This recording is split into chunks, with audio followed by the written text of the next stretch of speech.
Well, shalom. My name is Todd Bennett, and this is the weekly audio video recording of the Shema Israel newsletter titled Home is Where the Heart Is. It was first published on day 9 of month 4 on the Creator's calendar, also known as July 9th, 2022, on the Roman calendar. Now, last week we talked about the words of Yeshua concerning a house divided. There are several different accounts found in the Brit Hadashah text, and one of them that we read is in Mark as follows. If a house is divided against itself, that house cannot stand. Now, we know that when he spoke these words, he was actually in a house, because it's stated in Mark 3:19. It was not the house of his physical family, and while in this setting, Yeshua expanded on the concept of a house and a family. The text says, Then his brothers and mother came, and standing outside they sent to him, calling him. And a multitude was sitting around him, and they said to him, Look, your mother and your brothers are outside seeking you. But he answered them, saying, Who is my mother or my brothers? And he looked around in a circle at those who sat about him, and said, Here are my mother and my brothers. For whoever does the will of Elohim is my brother and my sister and mother. Now, while his physical family was outside the house, he stated that his true family consisted of those sitting around him in a circle within the house. So we have our physical families, but they're not always connected with us or aligned with our beliefs.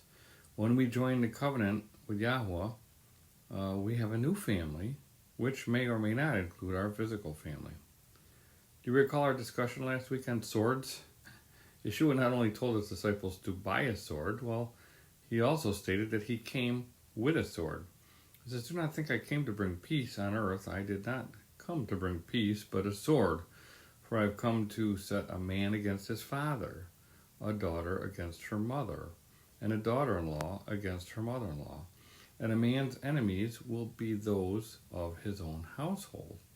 He who loves his father or mother more than me is not worthy of me, and he who loves son or daughter more than me is not worthy of me. And he who does not take his execution stake and follow after me is not worthy of me. He who finds his life will lose it, and he who loses his life for my sake will find it. So here again, he's dealing with family, and he's saying that families will be divided.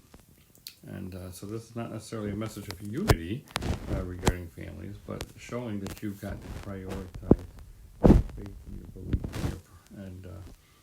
and your love for Elohim above that of your physical family. In fact, in Matthew 35 and 36, Yeshua is actually quoting Micah 7:7. And the context is a faithless and a corrupted society, a wicked and adulterous generation. That he described as in his day, and similar to where we find ourselves today. When you stand up for the truth, that decision is bound to result in division. And how many of you, of course, know this to be true from your own lives? Surely the family you grew up in believes in Jesus. Most in America do, but when you try to introduce them to Yeshua and his commandments, how do they respond at this point? Do they accept and promote a Jesus wrapped in an LGBTQ flag who just loves everyone? That's what the Antichrist in Rome is currently teaching, and that's what a lot of modern Christianity teaches because of the doctrine of grace. Or do they recognize and follow the true Messiah named Yeshua, whose identity has been hidden and whose teachings have been twisted by the wicked ones in man-made religious systems? It's a distinction with an eternal difference, because Yeshua not only came with a sword, he is also going to send fire. Remember what John prophesied? John the Immerser? He said his winnowing fan is in his hand, and he will thoroughly clean out his threshing floor and gather his wheat into the barn, but he will burn up the chaff with unquenchable fire. Now Yahweh previously built his house on a threshing floor, which was a prophetic picture of the future house that will be built by the Messiah. And you can read about, of course, David purchased the threshing floor, and then Solomon later built the house on that threshing floor. You read that in 2 Chronicles 3:1. Before Yeshua builds his house, he is going to clean out his threshing floor with unquenchable fire. And that is the language of judgment. In fact, he specifically stated, I came to send fire on the earth, and how I wish it were already kindled. But I have a baptism to be baptized with, and how distressed I am till it is accomplished. Do you suppose that I came to give peace on earth? I tell you, not at all, but rather division. For from now on, 5 in one house will be divided, 3 against 2, and 2 against 3. Father will be divided against son, and son against father, mother against daughter, and daughter against mother, mother-in-law against her daughter-in-law, and daughter-in-law against her mother-in-law. Again, we see this happening all over the place, especially when people choose to follow the true Messiah, Yeshua HaMashiach. That's when families really get divided. And Yeshua predicted that it would happen now. I hear some Christians sing, send your fire, Lord, and let your fire fall down on me. And I don't think they really understand what they're asking for. Yeshua wanted to judge the planet when he came the first time. He was distressed that he couldn't start that process in what he called, a wicked and adulterous generation. But he had work that he needed to do first. And imagine if he didn't hold back. Imagine if he judged the planet and didn't renew the covenant with Israel.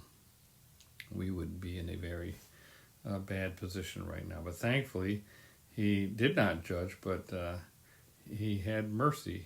And, when we talk about mercy and grace, that's really what we're talking about. He held off judgment. Yah sent his son to renew the covenant. That's all mercy and grace. And he renewed the covenant through his blood so that we can be saved from the fire. Again, that is mercy. That is favor. That is grace. It doesn't mean that we can just go on sinning after he's done that. That is how the Christian religion has perverted this whole concept of grace. Well, he is going to judge, and when he rains down fire in the future, he's essentially going to kosher the planet. His fire will cleanse the planet by incinerating and judging all evil. In a previous message, we discussed the first judgment by water, and then the second judgment by fire. Now remember the parable of the wheat and the tares? Here's what Yeshua meant by the parable. He said, he who sows the good seed is the Son of Man. The field is the world. The good seeds are the sons of the kingdom, but the tares are the sons of the wicked one. The enemy who sowed them is the devil. The harvest is the end of the age, and the reapers are the angels. Therefore, as the tares are gathered and burned in the fire, so it will be at the end of this age. The Son of Man will send out his angels or his messengers, and they will gather out of his kingdom all that offend, and those who practice lawlessness, and will cast them into the furnace of fire. There will be wailing and gnashing of teeth.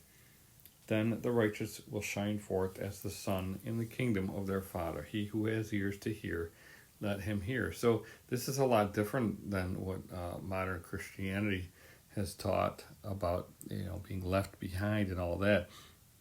Look, when he comes back, he's coming to claim this planet, and he is coming to establish the kingdom on this planet. So he's removing those that offend. He's sending his messengers to remove the tares, and the tares are those who practice lawlessness. And we've read many times, I constantly harp on this because this is one of the major deceptions that's been perpetrated through Christianity.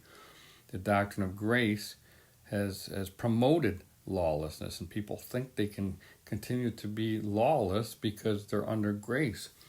But in Matthew 7:21 through 23, he specifically addresses that issue to many who call him Lord and many who say they've done things in his name.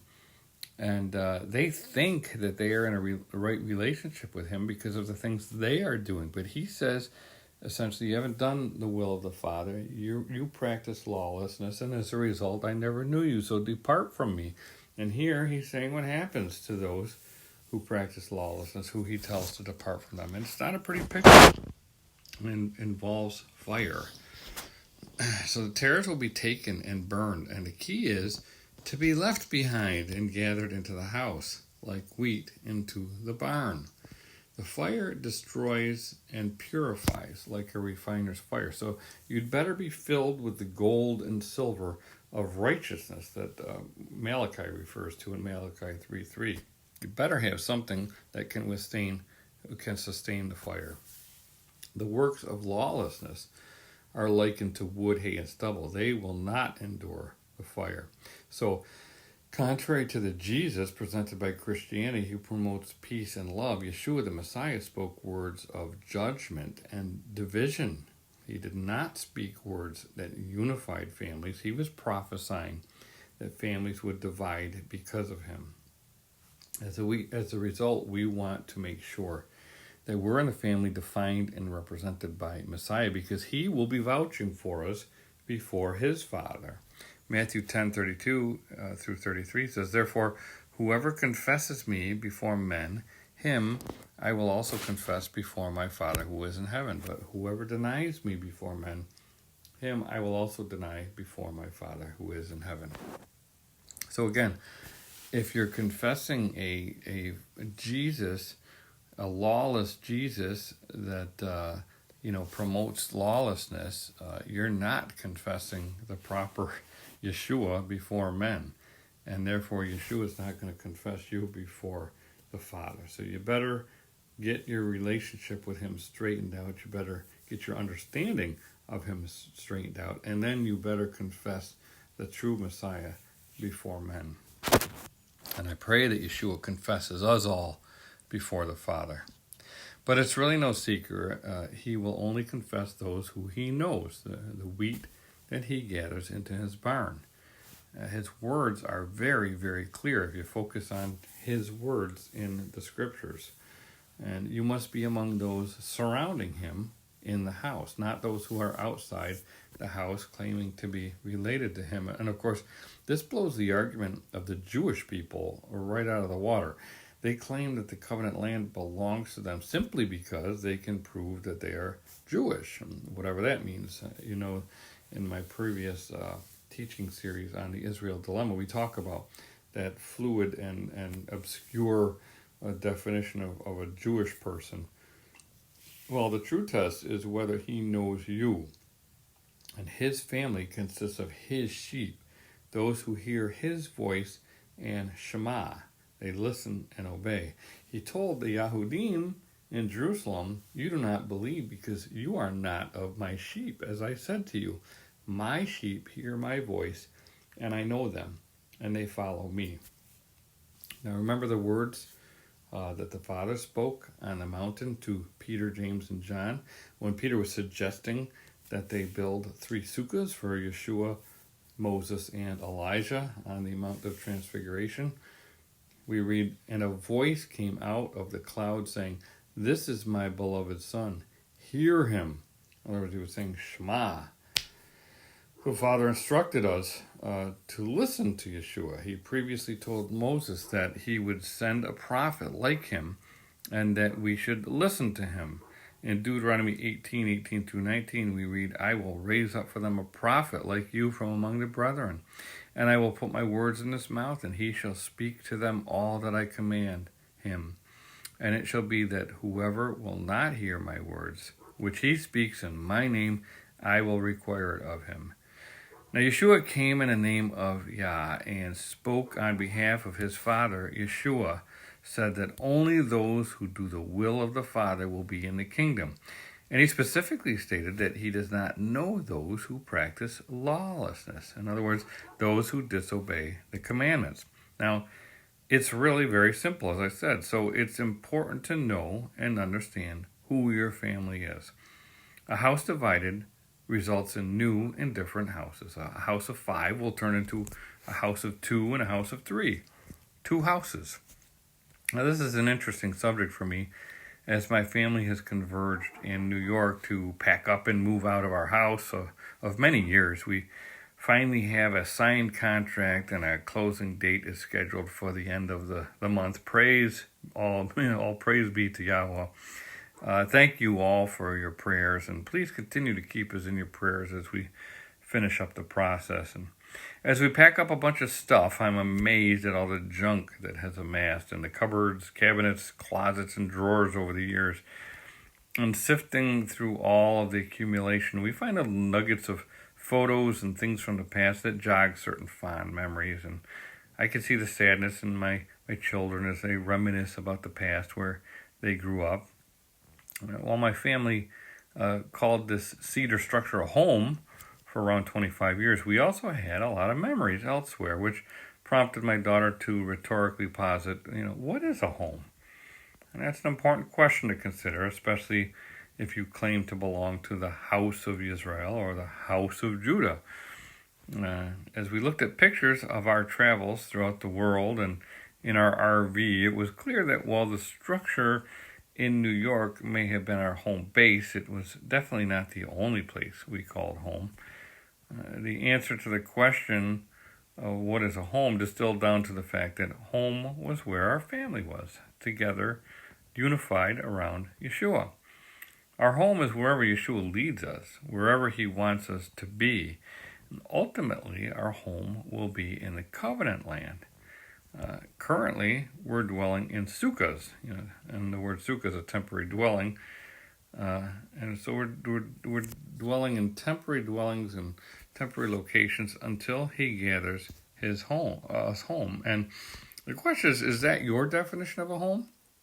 You see, most Americans are taught that home ownership is an integral part of the American dream and your greatest investment. The importance of home ownership is built into our society and ingrained into our psyche. We live in a consumer-driven culture where people are obsessed with buying homes, building homes, maintaining their homes, repairing their homes, and improving their homes. They then continue on an endless quest to acquire more and better items to fill and decorate their homes. And I would hazard that a majority of people's spare time outside of their jobs is focused on their homes. Now compare that to how Yeshua spent his time. He didn't own a home, and he instructed his disciples to follow him while he was on the move, spreading the good news of the kingdom. After the resurrection, when they returned to their boats and their fishing careers, he reminded them that they were supposed to be fishing for the sons of Elohim, and that was why there were 153 fish in the net. In Hebrew, the term sons of Elohim equals 153, and it's a really great mystery that you don't understand unless you understand the Hebrew. Abraham, Isaac, and Jacob lived in tents, and they were on the move, and it wasn't until Jacob crossed over and returned to the land that we read about him building a house. In Genesis 33:17, we read, "And Jacob journeyed to Sukkot, built himself a house, which is Beit, and made booths for his livestock. Therefore, the name of the place is called Sukkot." Even though he built a house, that did not last long. He journeyed on to Shechem, where he then bought some land. And as we discussed last week, he didn't settle down there either. He had to proceed to Beit El, the house of Elohim. And how many people are buying land and building homes when they should be getting rid of their idols and visiting Beit El? And last week, when I was still in Texas, I pulled out a Torah scroll to show a brother the first word of the Torah, Bereshit, spelled Bet, Resh, Aleph, Shin, Yud, Ta. It's translated as "in the beginning" in the English, but you don't glean much from that translation, those three words. So it's with the one word, Bereshit, translated as three words in English. The English doesn't say much, but the Hebrew text is an entirely different story. It's filled with information. For instance, the first letter of that first word is an enlarged bet. Now, the bet is the second letter in the Hebrew Aleph Bet, and it represents a house in the ancient pictographic script. Now think about that. The entire Torah actually begins with a large picture of a house. Now if that's not sending a message, I don't know what is. But if that wasn't powerful enough, the Hebrew word for house, bet, spelled bet yod tah, is also contained within that first word, Bereshit.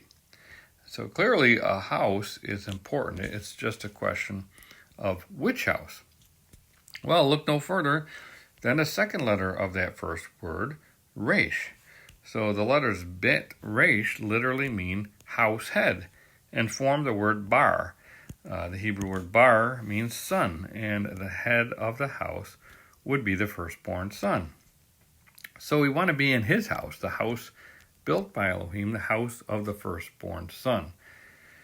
We also see from the first word, Bereshit, that the house is filled with a covenant, which is a brit of fire, which is esh. And in fact, that word Bereshit is got the word covenant, brit, surrounding the word fire, esh. So your house better be a covenant house, otherwise it will simply burn up by fire.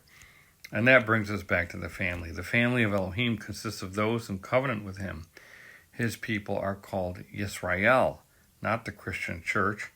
The people of Yisrael are those who follow him. Currently, they're in exile, scattered throughout the world. And while there are some who try to claim that the house of Israel was restored long ago, that simply is not the case. I mentioned last week about Jeroboam and the sin of the golden calf at Bethel. Ezekiel prophesied that the house of Israel would be punished for 390 years for their sins.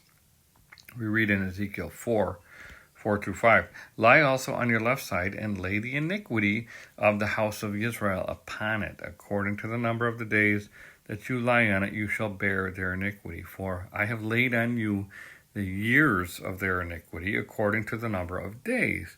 390 days, so you shall bear the iniquity of the house of Israel.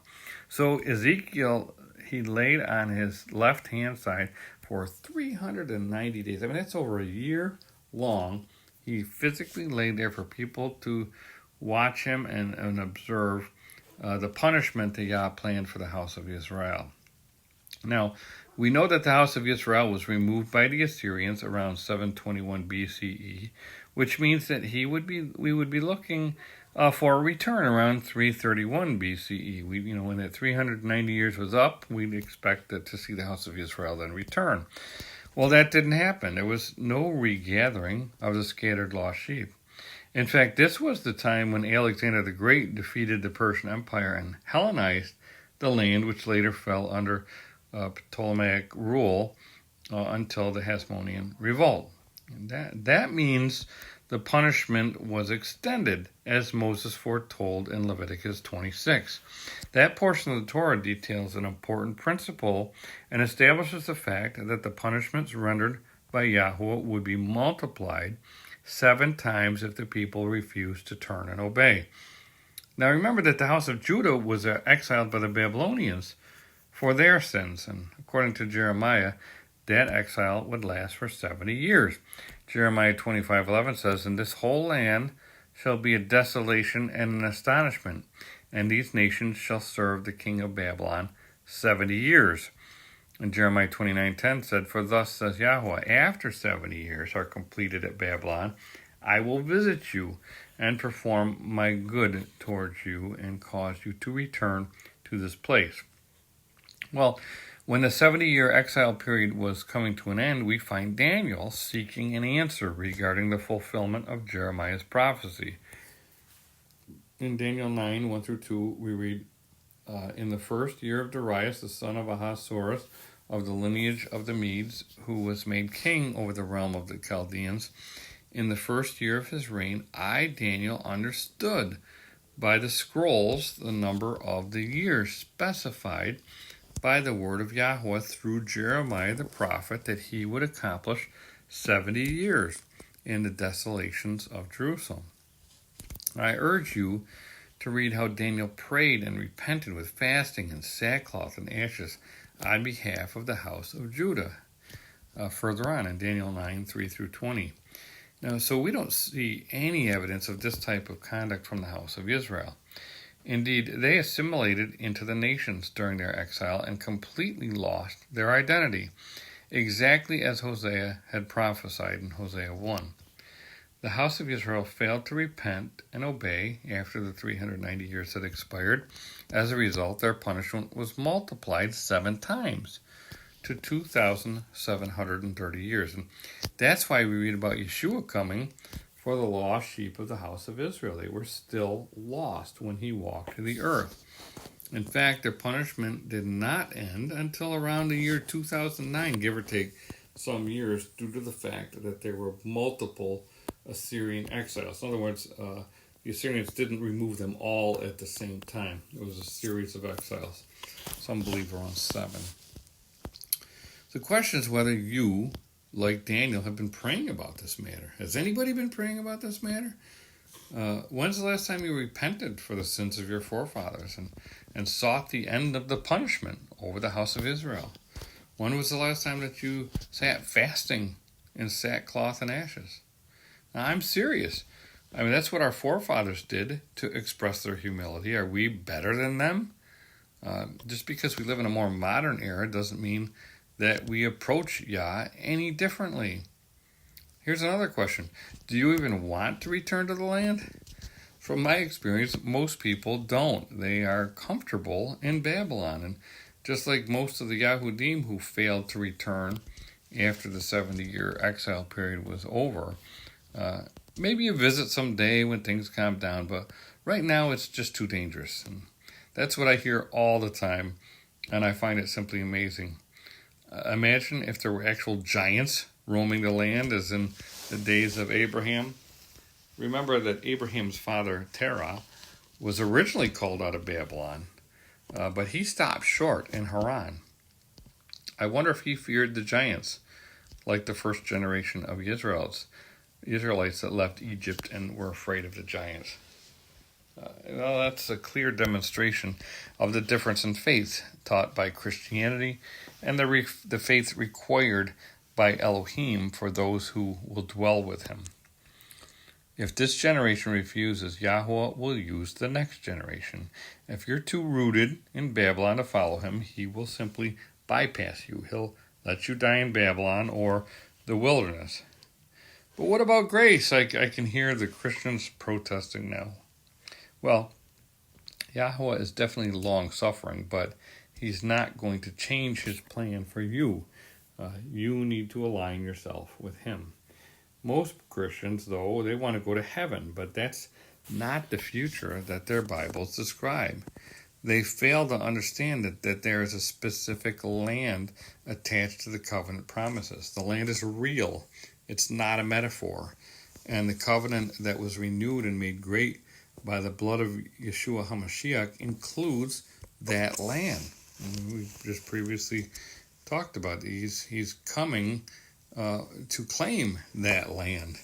We read about in his explanation of the parable of the tares and the wheat. That land is located on this planet. He's coming from, on the clouds, and he's coming to this planet. He's not, it's not in heaven. That's why he's coming on the clouds. The promise of a home with Elohim began with a garden planted by Yahuwah, and it ends with a city that will descend from heaven and be planted on a renewed earth. So our focus should be on a future home here on earth. Hosea prophesied that the house of Israel would be punished, but there would be a return similar to when Israel was brought out of Egypt. And we read, I will also cause all her mirth to cease, her feast days, her new moons, her Sabbaths, all her appointed times. And you notice it says her appointed times rather than his appointed times. Some people try to use this for the fact that he's going to get rid of it all. But no. Leviticus 23 describes his appointed times. But remember that under Jeroboam, the house of Israel changed their appointed times. So they now belong to her, the house of Israel. They are her appointed times, her appointed feasts that she was doing contrary to the instructions of Yah. He continues, and I will destroy her vines and her fig trees, of which she has said, these are my wages, that my lovers have given me. So I will make them a forest, and the beasts of the field shall eat them. I will punish her for the days of the Baals, to which she burned incense. She decked herself with her earrings and jewelry, and went after her lovers. But me she forgot, says Yahweh. Therefore, behold, I will allure her. I will bring her into the wilderness and speak comfort to her. I will give her her vineyards from there, in the valley of Achor, as a door of hope. She shall sing there, as in the days of her youth, as in the day when she came up from the land of Egypt. And it shall be in that day, says Yahweh, that you will call me my husband, and no longer call me my master. For I will take from your mouth the names of the Baals, and they shall be remembered by their name no more. In that day I will make a covenant for them with the beasts of the field, with the birds of the air, and with the creeping things of the ground. Bow and sword of battle I will shatter from the earth, to make them lie down safely. I will betroth you to me forever. Yes, I will betroth you to me in righteousness and justice and loving kindness and mercy. So there's where we get the wedding from. A lot of Christians, they understand the bride of Christ, and they think Jesus is coming back for his bride. Well, this is the foundation for that. It's a remarriage with the house of Israel. So again, if you want to be part of that bride, the 5 wise virgins that Yeshua described, then you've got to be part of the house of Israel. I will betroth you to me in faithfulness, and you shall know Yahuwah. It shall come to pass in that day that I will answer, says Yahuwah. I will answer the heavens, and they shall answer the earth. The earth shall answer with grain, with new wine, and with oil. They shall answer Jezreel. Then I will sow her for myself in the earth, and I will have mercy on her who had not obtained mercy. Then I will say to those who were not my people, you are my people, and they shall say, you are my Elohim. And of course, this is the conclusion of the punishment that was rendered in Hosea 1, and it was depicted through the names of his children when they were called Jezreel, and then no mercy and not my people, and then the process will reverse then, and he will reverse the curse, and ultimately they will be his people. They will be his people. He will be their Elohim, and they will be called sons of Elohim. And I urge you to read Hosea 1 if you've never understood that process. So he's reversing it. He's bringing back the house of Israel from where they were scattered. And Yahuwah says he will allure the house of Israel, bring her into the wilderness, and speak comfort to her. And do you remember the valley of Achor? Because he mentions that in this prophecy. It was the entranceway into the promised land beyond Jericho. And here's what happened there after Jericho was destroyed. It says, and Achan answered Joshua and said, indeed, I have sinned against Yahweh Elohim of Israel, and this is what I have done. When I saw among the spoils a beautiful Babylonian garment, 200 shekels of silver, and a wedge of gold weighing 50 shekels, I coveted them and took them, and there they are, hidden in the earth in the midst of my tent, with the silver under it. Well, Achan wanted Babylon more than he wanted to obey. He actually stole from Yah, since the gold and the silver were supposed to go to the treasury. And that was a grievous event which impacted all of Israel. They were being defeated by the enemy because the camp was defiled by Achan. Well, he admitted and he confessed, and so, that's the end of the story, right? Well, read the response. It says, then Joshua and all Israel with him took Achan, the son of Zerah, the silver, the garment, the wedge of gold, his sons, his daughters, his oxen, his donkeys, his sheep, his tent, and all that he had, and they brought them to the valley of Achor. And Joshua said, why have you troubled us? Yahuwah will trouble you this day. So all Israel stoned him with stones, and they burned them with fire after they had stoned them with stones. Then they raised over him a great heap of stones, still there to this day. So Yahweh turned from the fierceness of his anger. Therefore, the name of that place has been called the Valley of Achor to this day. The Valley of Achor literally means valley of trouble. That great heap stood as a witness to the fact that Israel had to get cleaned up in order to proceed through the threshold and into the land. And, people need to understand that actions have consequences. Even though he confessed his sin after he was confronted, that doesn't mean that there's no consequences. And, sometimes the consequences are fierce. And that's the problem we see in modern Christianity today, is this concept of grace. Most Christians would think, oh, he confessed to Joshua, so, everything's all better. And no, there are consequences to our sins. Yes, we can be forgiven for our sins, but that doesn't mean we don't reap the consequences of our actions. So it's important to remember. And have you ever considered the impact of your actions? I know that Americans have been taught to be free and independent, but that all stops at the Valley of Achor. Have you ever robbed Elohim and caused him trouble? Have you lusted for Babylon and caused trouble for Israel? Our predecessors in the house of Israel surely have. Well, the good news is that in the future, the Valley of Achor will be a door of hope, Petah Tikva. As Israel, we can all participate in that process. And if you want to move into the house, you need to get rid of your idols. You need to give Elohim what belongs to him, and you need to rid Babylon from your life. If you can't let go, then you will remain in Babylon. Jeremiah prophesied that the future return of Israel would be greater than the exodus from Egypt. In fact, he declared, therefore, behold, the days are coming, says Yahweh, that it shall be no more said, Yahweh lives who brought up the children of Israel from the land of Egypt, but Yahweh lives who brought up the children of Israel from the land of the north and from all the lands where he had driven them. For I will bring them back into their land which I gave to their fathers. Well, if I'm not mistaken, during the last Passover, everyone was still talking about the exodus from Egypt, right? Therefore, this prophesied return has not occurred yet. And so we should be expecting to be brought back into the land which he gave to our fathers.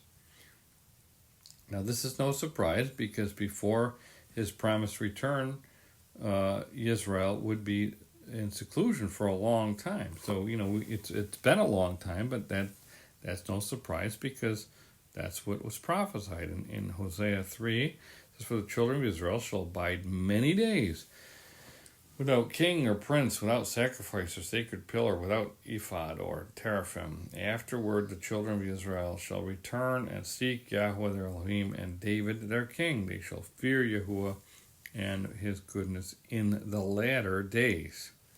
Now, did you catch that? David their king. David was from the house of Judah. He ruled from Hebron over the house of Yehudah for 7 years, until the house of Israel anointed him as their king. After that time, he moved his capital to Jerusalem. After the death of his son Solomon, the nation was divided into two houses, the house of Israel and the house of Judah. The house of Israel no longer looked to the house of David for their king. So Hosea was pointing to more than a return. Hosea was talking about a restoration of the kingdom of Israel. Ezekiel also described the restoration of Israel. Last week we talked about the prophecy of the two sticks. Read the prophetic words that follow. Thus says Adonai Yahuwah, surely I will take the children of Israel from among the nations, wherever they have gone, and will gather them from every side, and bring them into their own land. I will make them one nation in the land, on the mountains of Israel, and one king shall be king over them, and they shall no longer be two nations, nor shall they ever be divided into two kingdoms again. They shall not defile themselves any more with their idols, nor with their detestable things, nor with any of their transgressions. But I will deliver them from all their dwelling places in which they have sinned, and will cleanse them. Then they shall be my people, and I will be their Elohim. David, my servant, shall be king over them, and they shall all have one shepherd. They shall also walk in my judgments and observe my statutes and do them. Then they shall dwell in the land that I have given to Jacob my servant, where your fathers dwelled. And they shall dwell there, they, their children, and their children's children forever. And my servant David shall be their prince forever. Moreover, I will make a covenant of peace with them, and it shall be an everlasting covenant with them. I will establish them and multiply them, and I will set my sanctuary in their midst forever. My tabernacle also shall be with them. Indeed, I will be their Elohim, and they shall be my people. The nations also will know that I, Yahuwah, Kadosh Israel, when my sanctuary is in their midst forever. Here we read about David again. So the house divided will be a house reunited. Right now, we see people occupying the land who are trying to keep the house of Israel out. And I suspect that the events we see occurring throughout the world will ultimately change that situation. Therefore, we need to be found watching, waiting, and ready to return home if we follow Yeshua and want to be in his covenant family. We need to be wise and maintain oil in our lamps. So as I continue packing and sifting through all my stuff, I recognize that this life is not about building a personal kingdom here on earth. It's not about building bigger and better houses to hold all our stuff, and it's definitely not about settling down. Instead, it's about our journey that leads to his house, Beit El. Yahweh is described as the Elohim of Abraham, Isaac, and Jacob, all nomadic herdsmen. They lived in tents and continued on the covenant path with the hope of a future promise of land. When Yahweh led the children of Israel out of Egypt, he lived in a tent as they lived in tents through their wilderness journey. We're not in the land, so we should be walking the same path with the same expectation of a future promise of a return to the land. They say that home is where the heart is. How true that is. And what you consider to be your home is an indication and an indicator of the condition of your heart.